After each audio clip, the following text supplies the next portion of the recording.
ভারত পাকিস্তানের মধ্যে চলমান উত্তেজনার আবহে এবার পূর্বাঞ্চলীয় সীমান্তে নতুন করে উত্তেজনা ছড়ালো চীনের পদক্ষেপে। পঞ্চমবারের মতো ভারতের অরুণাচল প্রদেশের অন্তত ২৭টি স্থানের নাম পরিবর্তন করে নতুন তালিকা প্রকাশ করেছে বেইজিং।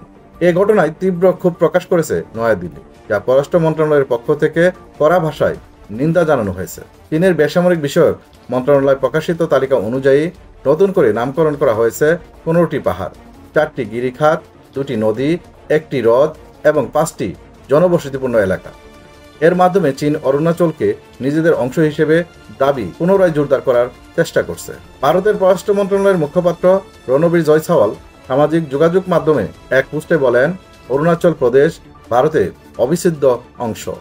চীনের এ ধরনের নামকরণ সম্পূর্ণভাবে নিরর্থক এবং অযৌক্তিক প্রচেষ্টা।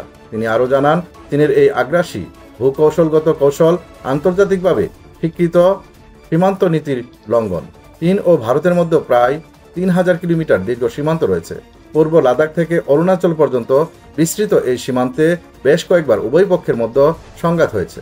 ২০২০ সালে গালওয়ান উপত্যকার রক্তক্ষয়ী সংঘর্ষের পর দুই দেশ উত্তেজনা প্রশমনে একাধিকবার সামরিক ও কূটনৈতিক বৈঠকে বসেছে। এমনকি গেল বছরের অক্টোবর মাসে লাদাখ সেক্টরে সামরিক অচলাবস্থা নিরসনে একটি সমঝোতায় পৌঁছায় দিল্লি ও বেইজিং।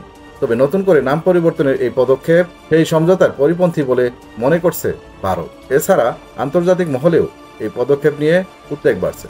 সম্প্রতি কাশ্মীরকে ঘিরে যুক্তরাষ্ট্রের কূটনৈতিক তৎপরতায় সম্ভাব্য একটি যুদ্ধের আশঙ্কা হ্রাস পেলেও অরুণাচল সীমান্তে চীনের এই কার্যকলাপে নতুন করে সংঘাতের মেঘ জমেছে।